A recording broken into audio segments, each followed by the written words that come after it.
സൂത്ര അനുഗതമായിട്ട് ഒന്ന് പറയാൻ ഉദ്ദേശിക്കുന്നത് പതഞ്ജലി എന്താണ് സൂത്രത്തിൽ നമ്മോട് പറഞ്ഞിട്ടുള്ളത്.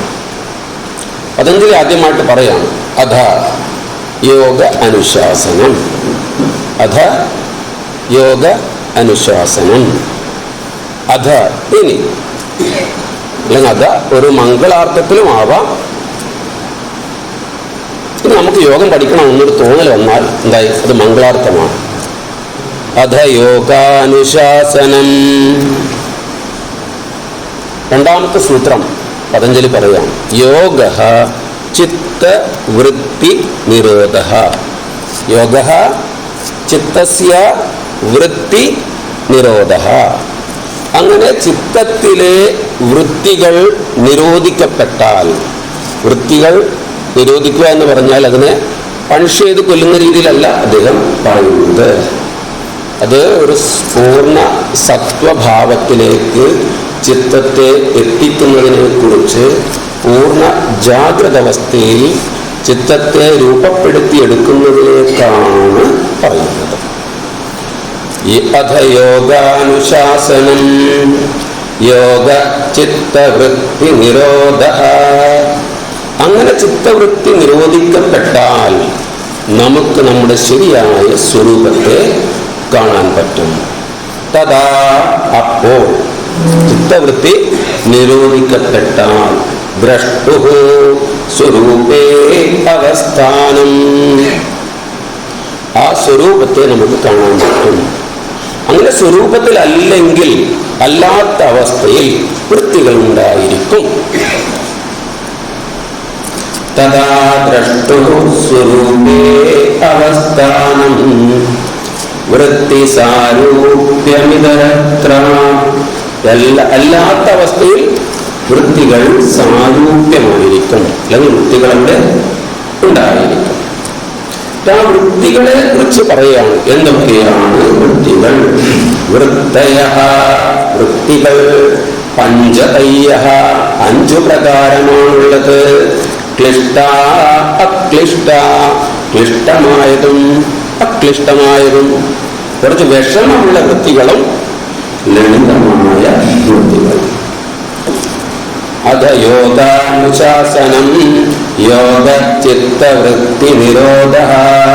തഥാ ദ്രഷ്ടുഃ സ്വരൂപേ അവസ്ഥാനം വൃത്തി സാരൂപ്യമിതരത്ര. വൃത്തയഃ പഞ്ചതയ്യഃ ക്ലിഷ്ട അക്ലിഷ്ട. ഈ 5 വിധത്തിലുള്ള വൃത്തികൾ ഏതൊക്കെയാണ്? പ്രമാണ, വിപര്യ, വികൽപ്പ, നിദ്ര, സ്മൃതയഃ. ഇങ്ങനെ 5 വൃത്തികളെ കുറിച്ച് നമ്മോട് പറയാം. ഏതൊക്കെയാണ്? പ്രമാണം, പ്രത്യക്ഷ, അനുമാന, ആഗമ പ്രമാണാനി. വിപര്യയോ മിഥ്യാ ജ്ഞാന മദദ്രൂപ പ്രതിഷ്ഠം. ശബ്ദജ്ഞാനാനുപാതി വസ്തുശൂന്യോ വികൽപഃ. അഭാവ പ്രത്യയാലംബന വൃത്തിനിദ്ര. അനുഭൂത വിഷയ സംപ്രമോഷക സ്മൃതിഃ. വയ്ക്കില്ലാതെ പറ്റില്ലേ? പറ്റുമല്ലോ അല്ലേ? അനുഭൂത വിഷയ സംപ്രമോഷക സ്മൃതിഃ. ഈ പ്രമാണങ്ങളെ, പ്രത്യക്ഷം, അനുമാനം, ആഗമം, ഇതുപോലെ ഈ പ്രമാണങ്ങളെ, ഈ വൃത്തികളെ മുഴുവൻ നമുക്ക് എന്ത് ചെയ്യാം? നിരോധിക്കാൻ പറ്റും. എങ്ങനെ നിരോധിക്കാൻ പറ്റും? വൃത്തയഃ പഞ്ചതയ്യഃ ക്ലിഷ്ട അക്ലിഷ്ട പ്രമാണ വിപര്യ വികൽപ്പ നിദ്ര സ്മൃതയഃ. പ്രത്യക്ഷാനുമാനാഗമ പ്രമാണാനി. പ്രത്യക്ഷം, അനുമാനം, ആഗമമാണ് പ്രമാണങ്ങൾ. വിപര്യയോ മിഥ്യാജ്ഞാന മദദ്രൂപ പ്രതിഷ്ഠം. ശബ്ദജ്ഞാനാനുപാതി വസ്തുശൂന്യോ വികൽപഃ. അഭാവ പ്രത്യയാലംബന വൃത്തിനിദ്ര. അനുഭൂത വിഷയ സംപ്രമോഷ സ്മൃതിഃ. അഭ്യാസ വൈരാഗ്യാഭ്യാം തന്നിരോധഃ. എങ്ങനെയാണ് നിരോധിക്കുക? അഭ്യാസം കൊണ്ടും വൈരാഗ്യം കൊണ്ട്. ഈ 5 തരം വൃത്തികളെ കൃത്യമായി ഡിഫൈൻ ചെയ്തിട്ട് ഈ വൃത്തികളെ എങ്ങനെ നിരോധിക്കും? അഭ്യാസം കൊണ്ടും വൈരാഗ്യം കൊണ്ടും. അഭ്യാസം എന്താണ്? തത്ര സ്ഥിതോ യത്നോ അഭ്യാസഃ.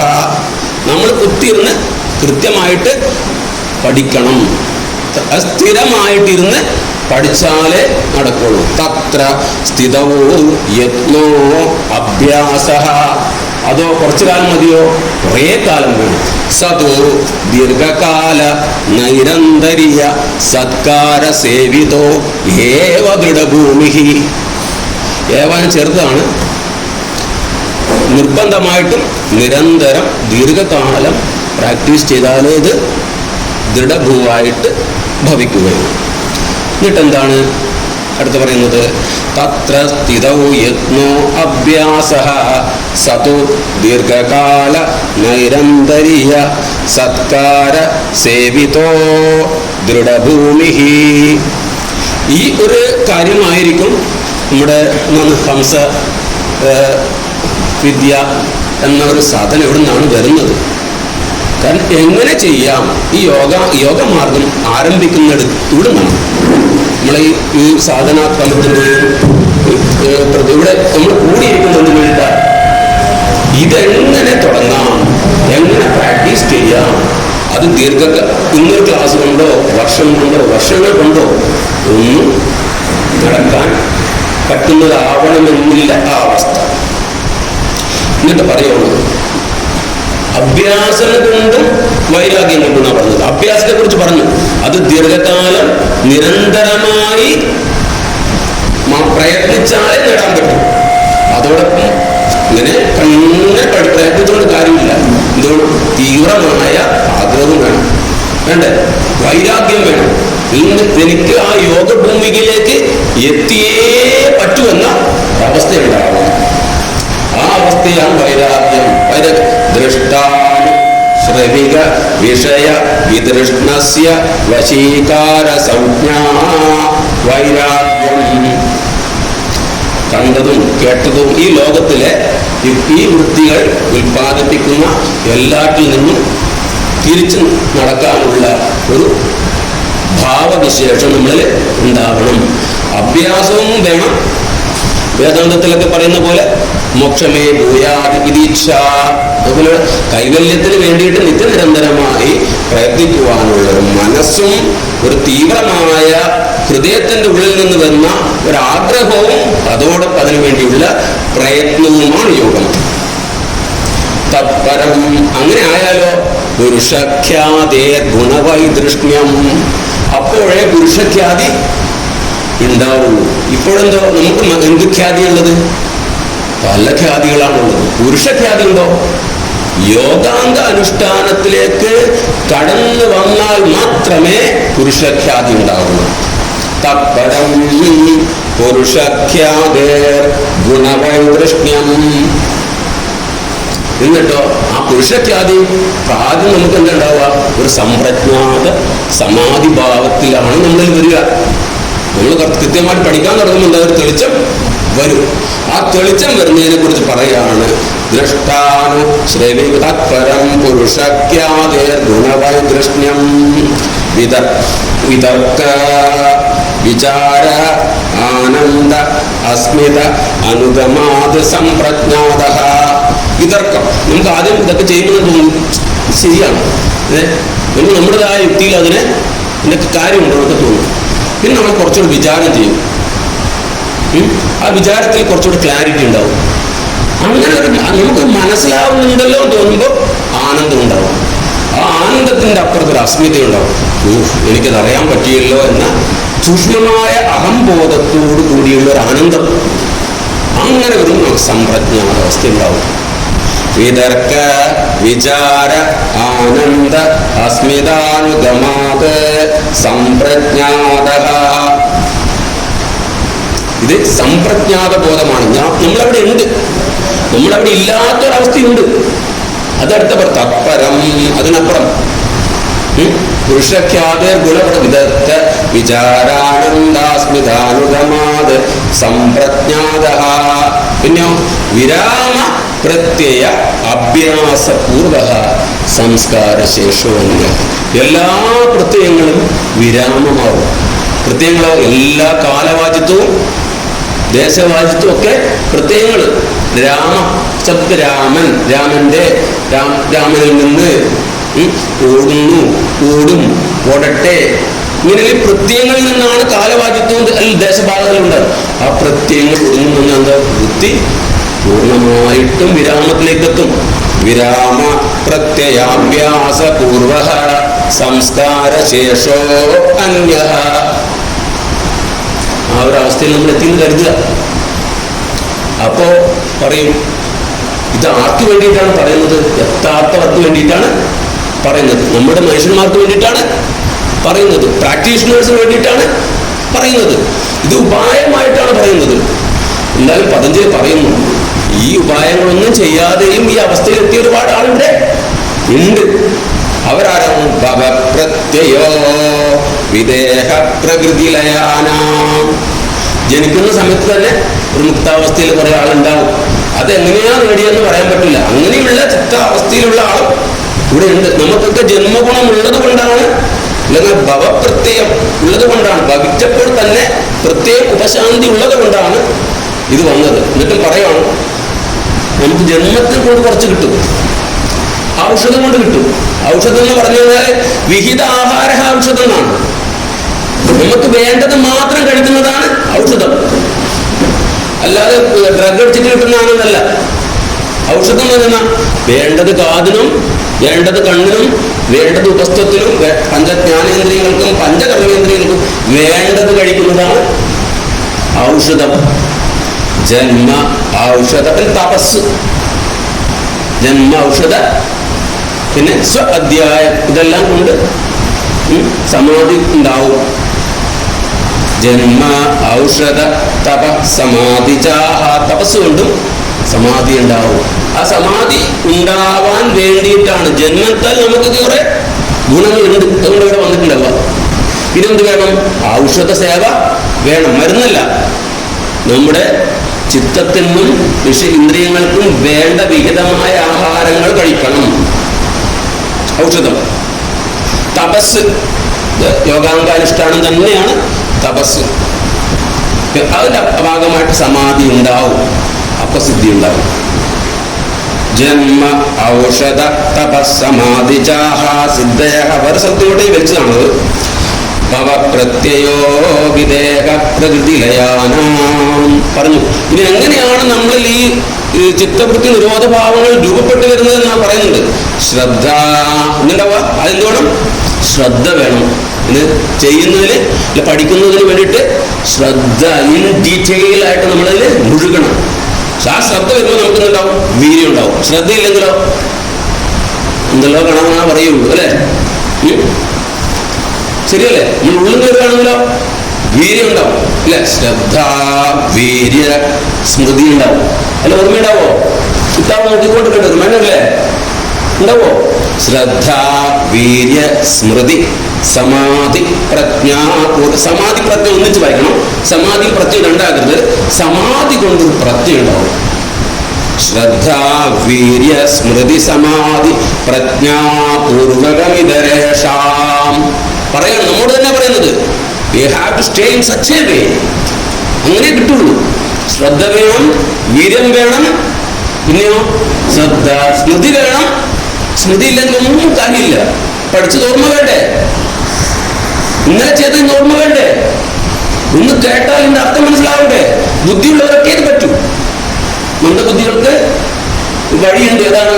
യോഗാംഗാനുഷ്ഠ, യമനയമാസന, പ്രാണായാമം, വൃത്തിയാഹാര, ധാരണാധ്യാനങ്ങളൊക്കെ മന്ദന്മാർക്കാണ്. മധ്യമാളകോ ഇതാണ് ക്രിയായോഗം. പിന്നെ ഒന്നാമത്തെ പാദം മതിയാർക്ക് ജന്മം കൊണ്ട് തന്നെ ഒരു സിദ്ധി വിശേഷമുള്ളവരാക്കി. ഇത് കേട്ടറിഞ്ഞാൽ തന്നെ കൈവല്യം ഉണ്ടാവും. തപ സ്വാധ്യായ ഈശ്വര പ്രണിധാനമാണ് മധ്യമാർഗം. നമ്മളെല്ലാം മധ്യമാർഗികളാണ്. ജനിക്കുമ്പോൾ തന്നെ ജ്ഞാനമില്ല. നമ്മളെക്കാൾ താഴെയുള്ള ആൾക്കാരുണ്ടെങ്കിലോ അവർക്ക് സാധാരണ യമനിയമാസന പ്രാണായാമ പ്രത്യാഹാര ധാരണ ധ്യാന സമാധയോ അഷ്ടാവന്തങ്ങൾ ഉണ്ടാവും. ഇതെല്ലാം നമുക്ക് വേണം. കാരണം നമ്മളിലൊരു മണ്ടൻ ഇറങ്ങിക്കിടക്കുന്നുണ്ട്, ഇല്ലേ? നമ്മളിലൊരു ജ്ഞാനിയുണ്ട്, നമ്മളിലൊരു പകുതി മടിയനും പകുതി ഒരു ഉത്തരവാദിത്തമുള്ള ആളുകളുണ്ട്, യോഗി എന്ന അർത്ഥത്തിൽ. അങ്ങനെ ആ ഒരു അവസ്ഥാവിശേഷം നമ്മൾ ക്രമമായിട്ട് രൂപപ്പെടുത്തിയെടുക്കണം എന്ന് പറയുള്ളൂ. ശ്രദ്ധ, വീര്യം, സ്മൃതി, സമാധി പ്രജ്ഞ. സമാധി പ്രജ്ഞ ഉണ്ടാവുമ്പോൾ നമുക്ക് കൈവല്യത്തിൻ്റെ അടുത്തേക്ക് എത്താമെന്നാണ് പറയുന്നത്. എന്നിട്ടോ അടുത്ത തീവ്ര സംവേഗാനാമാസന്ന. തീവ്ര സംവേഗം, തീവ്രമായ പ്രവർത്തനങ്ങൾക്ക് വേഗം എത്താൻ പറ്റും, ശരിയല്ലേ? തീവ്രമായിട്ട് ഇത് അനുഷ്ഠിക്കുകയാണെങ്കിൽ 10 കൊല്ലം ചെയ്യുന്ന ഒരാൾക്ക് 1 കൊല്ലം കൊണ്ട്, അങ്ങനെ ചെയ്യുന്ന ആൾക്കാർക്ക് 12 വർഷമുള്ളത് 12 ദിവസം കൊണ്ട് ചെയ്യാൻ ആര് പറഞ്ഞത്? ഗുരുനാഥൻ പറഞ്ഞത്. ആർക്ക് വേണ്ടിയിട്ടാ? തീവ്ര സംവേഗികൾക്കാണ്. തീവ്ര സംവേഗികളെ മാത്രം സ്വീകരിക്കുന്നുണ്ട്. ഗുരുനാഥൻ ആരും ഒരാളെ സ്വീകരിച്ചിട്ട് അർത്ഥം ഞാൻ ഗുരുനാഥന്റെ 8 ദിവസം സംസാരിച്ചിട്ടുണ്ട്. തീവ്ര സംവേഗാനാമാസന്ന. അപ്പൊ തീവ്ര സംവേഗികൾക്ക് പറ്റൂ എന്നുള്ളൊരു വിഷമം നമുക്കൊക്കെ ഉണ്ടാവും, അല്ലേ? അപ്പൊ 15 നമ്മൾ സോപ്പിടും. മൃദുമദ്യാതിമാത്രത്വാത് തതോ അപി വിശേഷ. മൃദു മാത്രയും അതിമാത്രയൊക്കെ നല്ലത് തന്നെയാണ് എന്ന് പറയും. അതും ചെയ്യണം. അതുകൊണ്ട് നിങ്ങൾ തീവ്രമായിട്ടാവാതുകൊണ്ട് നിർത്തി പോകണ്ടെന്നുള്ള അർത്ഥത്തിലാണ് പറയുന്നത്. തീവ്ര സംവേഗാനാമാസന്ന മൃദുമദ്യാതിമാത്രത്വാത് തതോ അപി വിശേഷ. അത് വിശേഷം തന്നെയാണ് കുട്ടികളെ എന്നാണ് പറയുന്നത്. എന്നിട്ടോ ഈശ്വര ഇതും ചിലർക്ക് പറ്റില്ല. ഈശ്വര പ്രണിധാനാദ്വാ. ഈശ്വര പ്രണിധാനം ചെയ്താലും ഇതുണ്ടാവും. ഈശ്വര ഒരു സദ്ഗുരുവിന്റെ പിറകെ നടക്കാൻ നടത്തുള്ളൂ, അല്ല ഈശ്വരനെ പോയിട്ട് പൂജിക്കാൻ നടത്തുന്നല്ല. ഒരു ഗുരുവിനെ ഫോളോ ചെയ്താൽ, ഒരു പുരുഷ വിശേഷത്തിൽ നിൽക്കുന്ന ഒരാളെ ഫോളോ ചെയ്താലും ഇത് കാലാന്തരത്തിൽ അവർക്ക് ചോറും കറി വെച്ചു കൊടുത്താൽ പോലും, ഇവിടെ അടുത്തിരുന്ന് വർത്താനം പറയുന്നത് കേട്ടാൽ പോലും, എടാ അത് ചെയ്യടാ ഇത് ചെയ്യടാ എന്നെല്ലാം പറഞ്ഞ് കേട്ടാൽ പോലും അവർക്ക് 12 വർഷം വേണം. അവർക്ക് ഈ വിദ്യ തനിയെ കുടിച്ചു വരും. ഈശ്വര പ്രണിധാനം കൊണ്ടും ഉണ്ടാവും. ആരാണ് ഈശ്വരൻ എന്ന് പറയും? ഈശ്വരൻ ആരാന്ന് അറിയണ്ടേ? ക്ലേശ കർമ്മ വിപാകാശയോ പരാമൃഷ്ട പുരുഷ വിശേഷ ഈശ്വര. ക്ലേശം, കർമ്മം, വിപാകം, അതിൽ നിന്നൊക്കെ അപ്പുറം നിൽക്കുന്ന ഒരാളാണ്. അങ്ങനെയുള്ള പുരുഷ വിശേഷമാണ്, അങ്ങനെയുള്ള ഗുരുവാണ് ആര്? ഈശ്വരൻ. തത്ര അവിടെ ആ ഈശ്വരത്തിങ്കൽ നിരതിശയം, ഒരു അതിശയവുമില്ല. സർവജ്ഞത്വ ബീജം. അവിടെ എന്തുണ്ട്? He is the ultimate perceptor who understands the world and its whole laws, and ultimately he is beyond the space and time. സൂക്ഷ്മ മാത്രയിലാണ് അദ്ദേഹത്തിന്റെ നിൽപ്പ്, അകാലിയായിട്ടാണ് അദ്ദേഹത്തിന്റെ നിൽപ്പ്. തത്ര അവിടെ നിരതിശയം സർവജ്ഞത്വ ബീജം. അവിടെ സർവജ്ഞാവസ്ഥയുണ്ട്. അയാളോ പൂർവേഷാമപി ഗുരു. മുന്ന് കഴിഞ്ഞാന്റെ ഗുരുവാണ് അയാള്, ഇപ്പോഴുള്ളവന്റെ ഗുരുവാണ്, വരാൻ പോകുന്നതിന്റെ ഗുരുവാണ്. That means he is negating the time and space. സ പൂർവേഷാമപി ഗുരുഃ കാലേന അനവച്ഛേദാത്. തസ്യ വാചകഃ പ്രണവഃ. അദ്ദേഹത്തിന്റെ വാക്കുകളാണ് പ്രണവം, പ്രകർഷേണ നവം. അതിവർത്തമാനത്തിൽ മാത്രം ഉണ്ടായതാണ്. ഒരു പാസ്റ്റ് മെമ്മറിയിൽ അത് ഉണ്ടായത് അല്ല. There is no past. ഒരു ഫ്യൂച്ചർ പ്രൊജക്ഷനിൽ നിന്നും ഉണ്ടായത് അല്ല. തസ്യ വാചക പ്രണവഃ. ഇവിടെ ഓംകാരമാണ് പ്രണവെന്നൊന്നും പറഞ്ഞിട്ട് ഇല്ല. തസ്യ വാചക, അല്ല എന്ത് പറയുന്നത് പ്രണവമാണ്. കാരണം ഇന്ന് വരെ നിങ്ങൾ കേൾക്കാത്തതാണ്, ബാക്കിയെല്ലാം നിങ്ങൾ കേട്ടതാണ്. പ്രമാണത്തിലെ സ്മൃതിയിൽ നിന്നുണ്ടായതോ ഒക്കെയാണ്. ഇയാളിൽ നിന്ന് കേട്ടതോ this is the ultimate bliss form of വാക്ക്. അത് വിദ്യ തന്നെയാണ്, കൈവല്യ വിദ്യ തന്നെയാണ്. അതാണ് ഹംസവിദ്യ. അതാണ് എന്ത് വിദ്യയായാലും, ഏത് വിദ്യയായാലും ആ വിദ്യ ഒന്നേ ഉള്ളൂ, ശുദ്ധവിദ്യ നമുക്ക് പറയാം. തസ്യ വാചകഃ പ്രണവഃ. അതിനെ തജ്ജപസ്തദർത്ഥഭാവനം. അതിനെ ജപിക്കുകയും അർത്ഥഭാവനം ചെയ്യുകയും ചോദിക്കുമ്പോൾ ഇത് ജപിക്കാൻ ഇവിടെ കാണുന്നില്ലല്ലോ എന്ന് തോന്നുന്നു അല്ലേ? ജപം എന്നതിന് അതിനെ നമ്മൾ ജപിക്കുക എന്ന അർത്ഥത്തിൽ ആ ഒരു ഭാവവിശേഷത്തെ നമ്മൾ സ്വയമേവ രൂപപ്പെടുത്തിയെടുക്കുക എന്നാണ്. ഗുരുവിനെ ക്ലോൺ ചെയ്തെടുക്കണം നമ്മൾ, മനസ്സിലായില്ലേ? ഓംകാരത്തെ ക്ലോൺ ചെയ്തെടുക്കണം. ഈ ഓം വിവർത്തമായതാണ് ഈ ലോകമെങ്കിൽ ഓമിനെ നിങ്ങൾ സ്വയം സ്വാംശീകരിക്കുമ്പോൾ ശബ്ദത്തിൽ നിന്നും ശബ്ദതീതമായ ലോകത്തേക്കാണ് എത്തുക. തസ്യ വാചകഃ പ്രണവഃ തജ്ജപസ്തദർത്ഥഭാവനം. അങ്ങനെ ചെയ്താലോ തദഃ, അങ്ങനെ ചെയ്താൽ പ്രത്യക്ഷേതന, വിശേഷമായ ഒരു ചൈതന്യം നമ്മളിൽ ഉണ്ടാവും. തത്തഹ പ്രത്യക്ഷേതന അധികമോ, മേലേക്ക് കൂടും. അഭ്യന്തരായ ഭാവാശ്ച, നമുക്ക് ബാധിക്കുന്ന ഒരുപാട് അഭ്യന്തരായങ്ങൾ, ഒരുപാട് ബുദ്ധിമുട്ടുകൾ, ഒരുപാട് കൺഫ്യൂഷൻസ് നീങ്ങും. ആ കൺഫ്യൂഷൻസ് ഏതൊക്കെയാണ്? 9 തരം വിഷമങ്ങൾ ഉണ്ടാവും നമുക്ക്. വ്യാധി, സ്ഥാനം, സംശയം, പ്രമാദം, ആലസ്യം, ആവിരതി, ഭ്രാന്തി, ദർശനാദലബ്ധ ഭൂമികത്വാദനപസ്ഥിതത്വാനി ചിത്തവിക്ഷേപാസ്തേയന്തരായ. എല്ലാ 9 പ്രകാരത്തെ യോഗ അനുഭൂതി നമ്മളിലേക്ക് ഉണ്ടാക്കാതിരിക്കുന്ന തടസ്സങ്ങളെ പൂർണ്ണമായിട്ടും ഈ ഓംകാര ജപം കൊണ്ട്, ഓംകാര ജപം എന്ന് പറഞ്ഞാൽ നേരത്തെ പറഞ്ഞ ഓംകാര സ്മരണ കൊണ്ട് ഓംകാരത്തെ, മഹാപ്രണവത്തെ, ആ കേവലമായ പ്രാണനെ ഉപാസിക്കുന്നത്, ആ സ്പന്ദത്തെ, ആ നാദത്തെ, ആ കലയെ ഉപാസിക്കുന്നതിൻ്റെ ഭാഗമായിട്ട് ഉണ്ടാവും. വ്യാധി പോവും, സ്ഥാനം പോവും, സംശയം പോവും, ആവിരതി പോവും, ഭ്രാന്തി ദർശനം പോവും, അലബ്ധവും ഭൂമിതത്വം പോവും, അനവസ്ഥിതത്വം പോവും. അങ്ങനെ എല്ലാ ഭൂമികളും ക്ലിയർ ആവും. അങ്ങനെ വന്നാലോ എന്തായിരുന്നു? അങ്ങനെ വന്നാലോ അങ്ങനെ വന്നാൽ നമുക്ക് ഒരുതരം വിഷമാവസ്ഥയിൽ നിന്നൊക്കെ പരിഹാരം ഉണ്ടാവും. എന്നാലും ചിലപ്പോൾ നമുക്ക് സുഖവും ദൗർമനസ്യാന്തവും ഒക്കെ ഉണ്ടാവാം, അല്ലേ? ഇതൊക്കെ ആയി കുറെ ജ്ഞാനം കൊണ്ട് കത്തിയാൽ കുറെ കിടക്കുകയാണ് നമ്മളിത്. ചിത്തസംസ്കാരത്തിന്റെ അവസ്ഥാവിശേഷങ്ങൾ പറയുകയാണ്. അപ്പൊ ദുഃഖം ഉണ്ടാവാം, അകാരണമായ ദുഃഖം. യോഗയൊക്കെ പ്രാക്ടീസ് ചെയ്യും, എന്നാലെന്തുണ്ട്? ഒരു ദുഃഖാവസ്ഥ. ഞാൻ വലിയ ഗുരു സമ്പ്രദായത്തിൽ പഠിക്കുന്നു, എന്നാലെന്തോ ഒരു പോരായ്മ ഉണ്ടാവും. ദൗർപ്പിന് ഇത് വേണോ വേണ്ടോ? ദൗർമനസ്. അംഗമേജയത്വം, അംഗമേജയത്വം ഞാൻ കൈയും കാലൊക്കെ ആടിക്കൊണ്ട് ദുഃഖം ഉണ്ടാകുമ്പോഴേ സോന്നിലാക്കും, അല്ലേ? പിന്നെ ശ്വാസം ഹൂന്നിലാക്കും. നമുക്ക് ഒരു വിക്ഷേപം വന്നാൽ എന്തുണ്ടാവും? ദുഃഖമുണ്ടാവും, ദൗർമനസ്യമുണ്ടാവും, അംഗങ്ങളുടെ ചലനവിശേഷങ്ങളുണ്ടാവും, ശ്വാസത്തിന്റെ ഉച്ഛ്വാസം നിശ്വാസമൊക്കെ വേണ്ടാണ്ടുണ്ടാവും. അങ്ങനെ ഒരാളെ കാണുന്നുണ്ട്, നിങ്ങൾ അപ്പം മനസ്സിലാക്കണം യോഗയിലാണ് നിങ്ങൾ കടന്നു പോകുന്നത്. പക്ഷേ പണി കിട്ടിയിരിക്കരുത്. എന്ത്? വണ്ടിയൊക്കെ നല്ലതാണ്, പക്ഷെ ഇപ്പൊ വണ്ടി പഴയ പോലെ ഓടുന്നില്ല. യോഗയിൽ ആദ്യമൊക്കെ പോയപ്പോൾ ഇതൊക്കെ കിട്ടിപ്പോഴോ കിട്ടുന്നില്ല.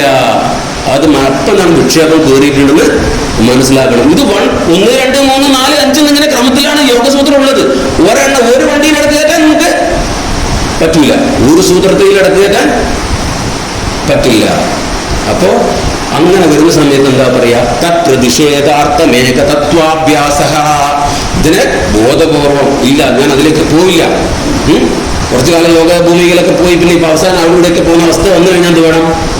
പെട്ടെന്ന് തിരിച്ചു വന്നിട്ട് ഏകമായ തത്വത്തെ ഉപാസന ചെയ്യണം. തത്പ്രതിഷേധാർത്ഥ മേകതത്വാഭ്യാസ. പിന്നെയോ നമുക്ക് ആടികളിൽ നമ്മൾ പോകുന്നുണ്ടാകും, വേണ്ടാത്ത വിഷയത്തിൽ നമ്മൾ ചാടും. ചിത്തപ്രസാദനം ഇല്ല, ചിത്തം പ്രശ്നങ്ങൾ പെട്ടിരിക്കുകയാണ്. ആദ്യ യോഗഭൂമിയിൽ കുറച്ച് കടന്നു, പിന്നെ കുറച്ച് ദോഷങ്ങളൊക്കെ വന്നു തുടങ്ങി. അപ്പം എന്ത് വേണം? അത് വരാൻ സാധ്യതയുള്ള കുറേ കാര്യങ്ങൾ ഒഴിവാക്കാൻ വേണ്ടിയിട്ടാണ് പതഞ്ജലി നമ്മോട് പറയുന്നത്. മൈത്രീ, കരുണ, മുദിതോപേക്ഷണ, സുഖദുഃഖ പുണ്യ വിഷയാണാം ഭാവനാത് ചിത്തപ്രസാദനം. സുഖം, ദുഃഖം, പുണ്യം, അപുണ്യം എന്നീ വിഷയങ്ങളിൽ നിങ്ങൾ യോഗമാർഗത്തിൽ സഞ്ചരിക്കുകയാണെങ്കിൽ ഒരാൾ സുഖം അനുഭവിക്കുന്നതിന് അയാൾ മൈത്രിയായിട്ട് കാണണം.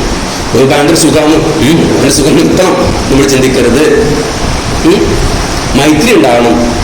ഒരാൾ ദുഃഖം അനുഭവിക്കുമ്പോൾ നമ്മളിത് വേണം, കരുണ നമുക്ക് തോന്നണം.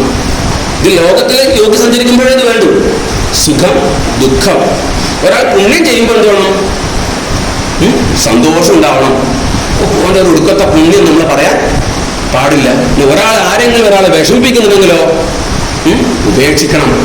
വിപ്ലവം നീ എന്നാണ് അവനെ തല്ലുന്നതെന്ന് പറഞ്ഞിട്ട് ചോദ്യം ചോദിക്കാൻ പോകരുത്. നീ എന്താ അനീതി കാണിക്കുന്നു എന്നിട്ട് ഇംഗ്ലാസ് എന്താ വിളിക്കാൻ യോഗി പോകരുത്. ഇത് ഒഴിവാക്കിയാൽ തന്നെ ചിത്തപ്രസാദം ഉണ്ടാവും. നമ്മളെ ചിത്തം നമ്മൾ വിക്ഷിപ്തമാവുന്നത് ഏതെല്ലാം കാരണമാണ്?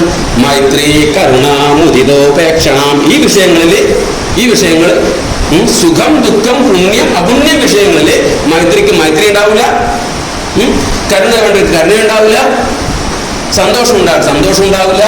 ഉപേക്ഷിക്കേണ്ടടുത്ത് നമ്മൾ എന്ത് ചെയ്യും? ഓൻ്റെ പ്രശ്നത്തിൽ ഇടപെട്ട് അവസാനം അടുത്ത വീട്ടിലൊരു നായി വേറൊരാൾ എൻ്റെ വീട്ടിൽ ഒരാൾ കഴിച്ചപ്പോൾ ഞാൻ നായികൻ്റെ വീട്ടുകാരോട് ചോദ്യം ചെയ്തപ്പോൾ ഞാൻ പോലീസ് സ്റ്റേഷനിൽ കൊണ്ടുവന്നു. ഇത് നിങ്ങളുടെ പണിയല്ല. യോഗിയുടെ പണി എല്ലാ സമൂഹത്തെ പരിവർത്തനം പെടുത്താൻ. യോഗിയുടെ പണി എന്താണ്? സ്വയം മാത്രം രക്ഷപ്പെടുത്താൻ നോക്കിക്കൊള്ളുക. ഇത് മാത്രമല്ല, പിന്നെ വേറെ വഴി എന്ത് പറയുന്നു? അങ്ങനെയാണ് ചിത്തത്തെ പ്രചർദന വിധാരണാഭ്യാം പ്രാണസ്യ. പ്രാണിന്റെ പുറത്തേക്കെടുക്കലും അകത്തേക്കെടുക്കലും. അതാണ് ഹംസവിദ്യയും യോഗവിദ്യയൊക്കെ. അതിനെ കുറെ കൂടി എലാബറേറ്റ് ചെയ്തിട്ടാണ് ഇവിടെ നമ്മുടെ പ്രാണായാമങ്ങളൊക്കെ വരുന്നത്. 2 സ്ഥലങ്ങളിലാണ് പ്രാണായാമത്തെ കുറിച്ച് പറയാം. ശ്വാസപ്രശ്വാസയോഹോ ഗതിവിച്ഛേദ പ്രാണായാമ എന്ന് വേറെ അവസരത്ത് പറയുന്നുണ്ട്. ഇവിടെ എന്താണ്? പ്രചർദന വിധാരണാഭ്യാം വാ പ്രാണസ്യ എന്ന് പറയാം. ആ പ്രാണന്റെ പ്രചർദനം കൊണ്ടും വിധാരണം കൊണ്ടും അല്ലെങ്കിൽ പ്രാണായാമം കൊണ്ടും നിങ്ങൾക്ക് അല്പശാന്തി അൾട്ടിമേറ്റ് അല്ല, ഇതെല്ലാം വേണം. പിന്നെന്താണ്? അപ്പോ പറയാണ് വിഷയവതീവാ പ്രവൃത്തിരുത്പന്ന മനസഹസ്ഥിതി നിബന്ധിനി. നമ്മൾ ഓരോ കാര്യങ്ങൾ ഇടപെടും അല്ലേ? വിഷയത്തിൽ നമ്മൾ ഇടപെടുകയാണെങ്കിൽ പോലും പ്രവൃത്തിരുത്പന്നമായ വിഷയങ്ങളിൽ നമ്മൾ ഇടപെടുകയാണെങ്കിൽ ചിത്തത്തിന് സമാധാനം ഉണ്ടാവും. നമുക്കിഷ്ടപ്പെട്ട മറ്റുള്ളവർക്ക് ഗുണം ചെയ്യുന്ന, ആർക്കും ദ്രോഹം ചെയ്യാതെ നമ്മൾ ചെടിയൊക്കെ വെക്കുമ്പോൾ ഭയങ്കര സന്തോഷം ഉണ്ടാവും. അവിടെ ചിത്തം വിലയിക്കും അല്ലേ? നമ്മൾ പാട്ട് പാടാൻ കിട്ടും. അപ്പോൾ പ്രവൃത്തിയിൽ ഉത്പന്നമായ വിഷയങ്ങളിൽ ഇടപെട്ടാലും ചിത്തപ്രസാദം ഉണ്ടാവും. അപ്പൊ പതഞ്ജലി എല്ലാ ആംഗിളിലും ഏതെല്ലാം ആംഗിളിലും നിങ്ങളെ ചിത്തത്തെ സജ്ജീകരിക്കാന്നാണ് പഠിപ്പിക്കുന്നത്. വിഷയവതീവാ പ്രവൃത്തിരുത്പന്ന മനസഹസ്ഥിതി നിബന്ധിനി. എന്നിട്ട് പറയുന്നുണ്ട് വിഷയവതീവാ പ്രവൃത്തിരുത്പന്ന മനസഹസ്ഥിതി നിബന്ധിനി വിശോകാവാ ജ്യോതിഷ്മതി. വിശോകം, ശോകമില്ലാത്ത അവസ്ഥ നമ്മൾക്കുണ്ടായ ഒരു ചൈതന്യം നമ്മളിൽ രൂപപ്പെട്ടു വരും. ഇതെല്ലാം ചെയ്താൽ ശോകം നമ്മളിൽ ഉണ്ടാവില്ല. ഇതെല്ലാം കൾട്ടിവേറ്റ് ചെയ്യണം. നമ്മളെ മനസ്സിനെ ജിമ്മിൽ കൊണ്ടുപോണ്ടേ, മനസ്സിനെ എക്സസൈസ് എടുപ്പിക്കണ്ടേ? അതാ ഇവിടെ പറയുന്നത്. മനസ്സിനെ എക്സസൈസ് എടുപ്പിക്കാൻ എന്ത് വേണം? ഇവിടെ അത് ചെയ്യരുത്, ഇത് ചെയ്യരുത്, ഇങ്ങനെ ചെയ്താൽ ഗുണം കിട്ടും ഒക്കെ പറഞ്ഞ് നാടൻ ഭാഷയിലാണെന്ന് പറഞ്ഞത്. ഈ സംസ്കൃതത്തിൽ അത്രയും പൂർവ്വ സംസ്കൃതത്തിൽ ലളിതമാണ്. സൂത്രത്തിന് മാത്രമേ നോക്കാം, വ്യാസന്റെ ഭാഷ നോക്കണ്ട. മനസ്സിലായില്ലേ? അത് നോക്കിയ പ്രാന്തായി പോകും. മറ്റേ ആൾക്കാർ ഭാഷ സൂത്രം ഇങ്ങനെ ചൊല്ലി നിന്നാൽ ആര് പാട്ട് അറിഞ്ഞിരും? പതഞ്ജലി നേരിട്ട് വരും. ആര്? മൂപ്പർ നേരിട്ട് തലയില് വരും. ഗുരു ഒന്നും വേണ്ട, പരമഗുരു ആര് വരും? നമ്മുടെ ഉള്ളിൽ നിന്ന് രൂപപ്പെട്ടു. സൂത്രം തന്നെ പഠിച്ചോളുക. ഇങ്ങനെ അത് യോഗാനുശാസനം യോഗ ചിത്തവൃത്തി നിരവധക തഥാകഷ്ടു സ്വരൂപേവസ്ഥാനം വൃത്തി സാരൂപ്യം ഇതിനെത്ര പ്രത്യേക പഞ്ചദയ ക്ലിഷ്ട അക്ലിഷ്ട പ്രമാണം ഇങ്ങനെ ഉരുവിട്ടോളുക. ആര് തരും ചൈതന്യം? ഭഗവാൻ നേരിട്ട് തരും. ഭഗവത് സ്വരൂപമായ ഈശ്വരന്മാരായ ഗുരുക്കന്മാരും തരും. മനസ്സിലായില്ലേ? ലോകത്തിൽ ഈശ്വരന്മാർ വേണം, ഗുരുക്കന്മാർ വേണം, വേണ്ടേ? ഉപാസന വേണം. അങ്ങനെ വന്നാലോ വിശോകാവാ ജ്യോതിഷ്മതി. ശോകഭാവത്തിൽ നിന്ന് അകന്നു നിന്നാൽ ചൈതന്യം വർദ്ധിക്കും. നമുക്ക് മിക്കവാറും എന്തുകൊണ്ടാണ് ചൈതന്യം പോന്നെ? ഇടയ്ക്കിടയ്ക്ക് പ്രശ്നങ്ങളും ദുഃഖങ്ങളും വരുന്നത് അല്ലേ? ശോകം ഇല്ലാതെ 21 ദിവസം നിൽക്കണ്ടല്ലോ. പിന്നെ 21 ദിവസം കൊണ്ടാവില്ല എന്ന് പറയുന്നത്. സതു ദീർഘകാല നിരന്തര സത്കാരം ഞാൻ വെറുതെ പറ്റിക്കുകയാണ് പറഞ്ഞിട്ട്. നിരന്തരം തന്നെ ആയിരിക്കണം പണി. 24 മണിക്കൂർ എടുക്കണം. 21 ദിവസം കൊണ്ടൊന്നും ആവില്ല. ജീവിതം കൈവല്യം നേടുന്നത് വരെ പണിയെടുത്തുകൊണ്ടേ ഇരിക്കണം. വീതരാഗ വിഷയം വാ ചിത്തം. രാഗമില്ലാത്ത ചിത്തം അതിന് മുന്നിലും പോയി ഇഷ്ടപ്പെടാണ്ടെന്നാൽ ഇന്നുണ്ടാവും, സമാധി നമുക്ക് ഉണ്ടാവും. വീതരാഗ വിഷയം വാ ചിത്തം സ്വപ്ന നിദ്ര ജ്ഞാനാലംബനം വാ. സ്വപ്നത്തിൽ ചില ജ്ഞാനമൊക്കെ ഉണ്ടാവും. സ്വപ്നത്തിൽ വലിയ വലിയ അനുഭൂതികളൊക്കെ ഉണ്ടാവും, രതിയുടെ അനുഭൂതി ഉണ്ടാവും, അല്ലെങ്കിൽ വലിയ ഈശ്വരനായ ഒരാൾ നമ്മൾ രക്ഷിക്കുന്നുണ്ടാവും, അല്ലെങ്കിൽ നമ്മൾ യുദ്ധത്തിനും ജയിക്കുന്നുണ്ടാവും, നമ്മൾ എന്തൊക്കെയോ സ്വപ്നത്തിലാവുന്നതായിട്ടൊക്കെ ഉണ്ടാവും. ആ ജ്ഞാനം വളരെ നിർമ്മല ചിത്തന്മാരിൽ രൂഢമൂലമാകും. എന്തെങ്കിലും ജീവിതം മാറി പറഞ്ഞ് പല സ്വപ്നങ്ങളാവും. നിദ്രയിൽ ഇത് നടക്കും. ഈ നിദ്രയിലെ ജ്ഞാനം, നിദ്രയാണ് നമ്മൾ മുഴുവൻ റിപ്പയർ ചെയ്യുന്നത് അല്ലേ?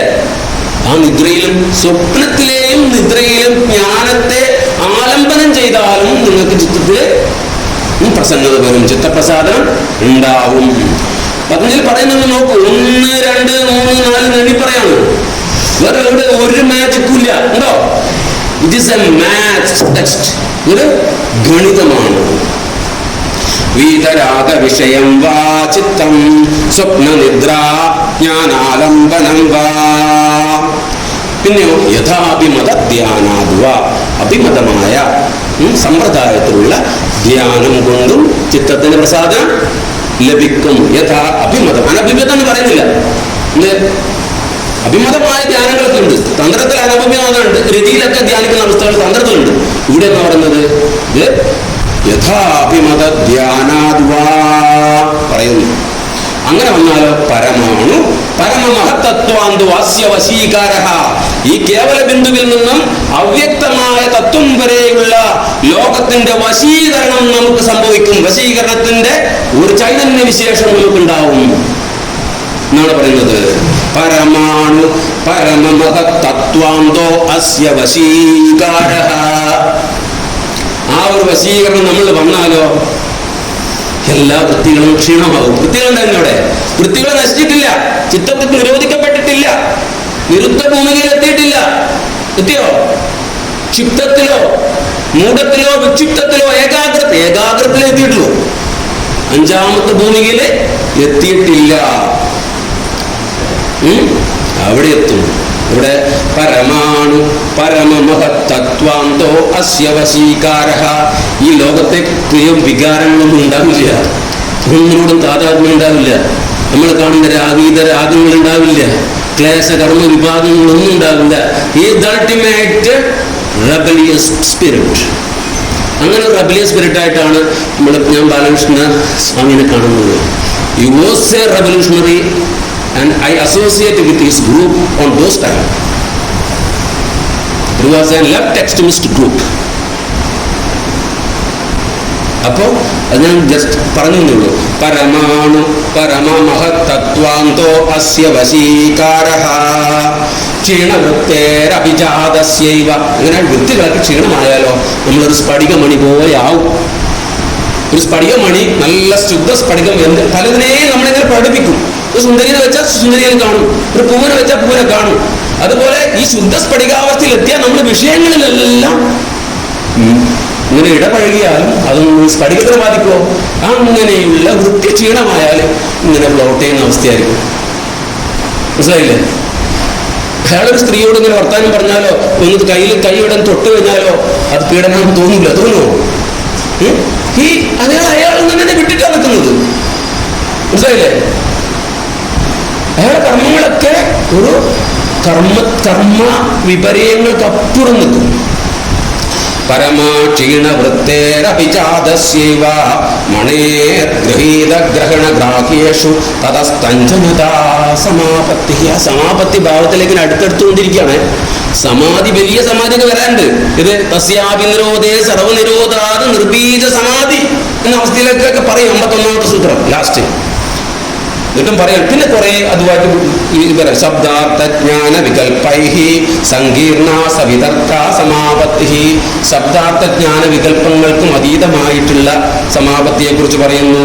സ്മൃതി പരിശുദ്ധമായിട്ട് സ്വരൂപശൂന്യമായിട്ട് അർത്ഥമാത്രം നിർഭാസം, പേരിനെ മാത്രം നിർഭാസിക്കുന്ന നിർവിതർക്ക സമാധിയെ കുറിച്ച് പറയുന്നു.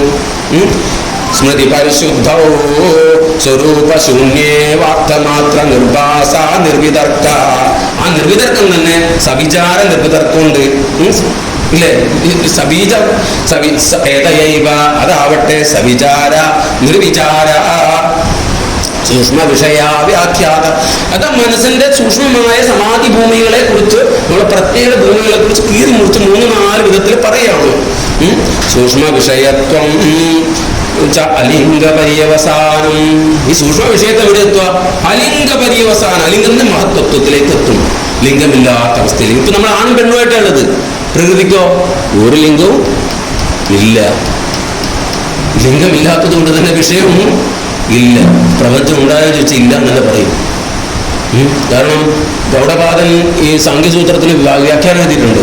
സാംഖ്യസൂത്രം കപിലന്റെ സാംഖ്യകാരിക ഈശ്വരകൃഷ്ണന്റെ സാംഖ്യകാരിക്ക് വ്യാഖ്യാനം എഴുതിയപ്പോൾ ഗൗഡപാദൻ തന്നെ ശ്രീവിദ്യയുടെ ആചാര്യൻ. ഈ ശ്രീവിദ്യയും അതോടൊപ്പം തന്നെ ഹംസവിദ്യയും പരസ്പര പൂരകങ്ങളുമാണ്. ശ്രീവിദ്യക്ക് മേലെയാണ് യോഗമാർഗം, അല്ലെങ്കിൽ യോഗമാർഗത്തിന് മേലെയല്ല Srividya. The ultimate vidya is yoga. യോഗമാർഗമേ ഉള്ളൂ. ശ്രീവിദ്യയൊക്കെ കുറച്ചുകൂടെ എന്നാൽ വിഷയവും ലോകവും ഒക്കെ ഉണ്ട്. പ്രകൃതിയും പുരുഷനൊക്കെ അവിടെയുണ്ട്. ഇത് പ്രകൃതിയും പുരുഷനും ഒന്ന് ഐക്യപ്പെടലല്ല ഇത്. എടി പ്രകൃതി നീ വേറെയാണ്, ഞാൻ വേറെയാണെന്നാ പറയുന്നത്.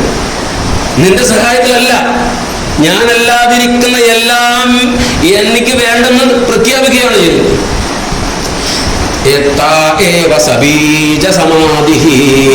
അങ്ങനെ സബീജാവസ്ഥയിലുള്ള സമാധിയുണ്ട്. അപ്പൊ നിർവിചാരം വന്നാലോ? നിർവിചാര വൈശാരാദ്യേ ആധ്യാത്മപ്രസാദ. ആ നിർവിചാരത്തിന്റെ ഇടതടവില്ലാത്ത ആ ഒരു അവസ്ഥ നമ്മൾ രൂപപ്പെട്ടു വന്നാൽ ആധ്യാത്മപ്രസാദം ഉണ്ടാകും. ആത്മശബ്ദം ഉപയോഗിച്ചിട്ടുണ്ട് ഇവിടെ. ആത്മശബ്ദം ഉപയോഗിച്ചിട്ടുള്ള നേരത്തെ പറഞ്ഞിട്ടുണ്ട്. ജസ്റ്റ് ഞാൻ പറയുകയാണ്, അല്ലെങ്കിൽ നമ്മളെ നാളെ പിടിച്ച് കൊല്ലാതിരിക്കാൻ ഒരു ബന്ധുവായിട്ടാണ് ഞാൻ പറയുന്നത്, ശത്രുവായിട്ടല്ല പറയുന്നത്. മനസ്സിലായില്ലേ? ഇല്ലല്ലേ? ആത്മശബ്ദം നമ്മൾ ചോദിക്കും. അന്നും നടത്തം പഠിക്കരുത്, പറഞ്ഞു പോകരുത്. അർത്ഥം അതാണ്. വ്യാഖ്യാനം നോക്കരുത്. ഭഗവാൻ നേരിട്ട് പതഞ്ജലി താലിയിൽ വന്നിരിക്കും. നിർവിചാര വൈശാരാദ്യേ ആധ്യാത്മപ്രസാദ ഋതംഭരാ തത്ര പ്രജ്ഞ. അങ്ങനെയുള്ള പ്രജ്ഞ എന്താണ്? ഋതം, സത്യമാണ് ഋതം. 3 കാലത്തിലും ഉള്ളതും 3 കാലത്തിന് അതീതവുമായി നിൽക്കുന്ന ആ ഒരു പ്രകാശം ആയിരിക്കും നമ്മുടെ പ്രജ്ഞ. ഋതംഭരാ തത്ര പ്രജ്ഞ. ശ്രുതവും അനുമാനവുമായ വിഷയങ്ങളൊന്നും അവിടെ അതിനൊന്നും പറയാൻ പറ്റില്ല. കേട്ടതും കണ്ടതും വേദവും ടെക്സ്റ്റുകളൊന്നും അവിടെ എത്തൂല. നമ്മുടെ അന്ധകരണങ്ങൾ കൊണ്ട് നിരൂപിക്കുന്ന ഒരു കാര്യവും അവിടെ നേടാൻ പറ്റില്ല. ശ്രുതാനുമാന പ്രജ്ഞാഭ്യാമന്യ വിഷയാ വിശേഷാർത്ഥത്വാത്. സൂത്രം 49. അങ്ങനെയായാലോ അജ്ജ സംസ്കാരോ, ആ ആത്മജന്യ സംസ്കാരം ഈ ലോകത്തിലെ എല്ലാ സംസ്കാരത്തിനും അപ്പുറമാണ്. തജ്ജ സംസ്കാരോ അന്യസംസ്കാര പ്രതിബന്ധീനി. അവിടെ ഒരു സംസ്കാരമുണ്ട്. ഈ എല്ലാ അന്യസംസ്കാരത്തെയും പ്രതിബന്ധം ചെയ്യുന്ന ആ സംസ്കാരം അതിനെയും കൂടി തിന്നണം. എങ്ങനെ? ഒരു പാമ്പ് വാല് മുതൽ തിന്ന് അവസാനം ചുണ്ട് തപ്പിയിട്ടില്ലാണ്ടാവും. We have to escape from our own self. ഇത് തെറ്റിദ്ധാരണ ഉണ്ടാക്കരുത്. ശൂന്യതാപാതമായിട്ടല്ല പറയുന്നത്. എങ്കിൽ ആ ഫീൽ ഉണ്ടാവും പറയാണ്. അതിൻ്റെ മേലെ തന്നെ പൂജിക്കരുത്. തസ്യാപി നിരോധേ സർവനിരോധ നിർബീജ സമാധി. ഓക്കെ.